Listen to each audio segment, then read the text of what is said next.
गंगा जल से गंगा जल से गंगा जल से धोता धोती। म्यूजिक बाय आर्या बाबू।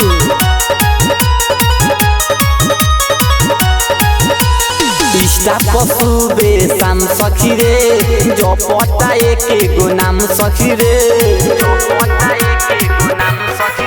अरे इष्टा पशुबे शाम सखी रे जो पता एक गो नाम सखी रे केहू से नहीं डरता रे रहेला नाता तोरी शिव त्रिपुरारी के छोरी गंगा जल से धोता ढोरी शिव त्रिपुरारी के छोरी गंगा जल से धोता ढोरी गंगा जल से धोता धोती। गंगा जल से गंगा जल से धोती। होत सबेरे आगावा से घेरे लेला कोरावा में बानी हो कहेला एक करे में जान बसे और हमर उपरान हो हमर बतिया न माने ल देवरा हो दुनु खाली ल चाहे ल घेवरा हो थाली सजा के न खाली राके अंगुरी से रोरी बोरी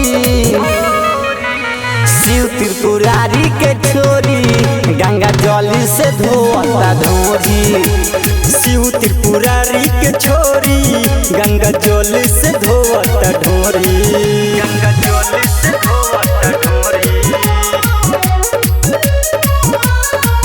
गंगा जल से गंगा जल से धोता ढोरी। विधायक बिहारी के हमहू कहीं के तना खेला दोनों हमारा घंटी बजा के ढोरी के पूजेला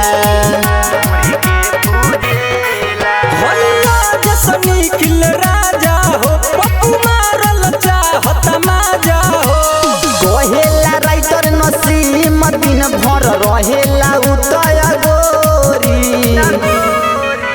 शिव त्रिपुरारी के छोरी गंगा जल से धोता ढोरी शिव त्रिपुरारी के छोरी गंगा जल से धोता ढोरी।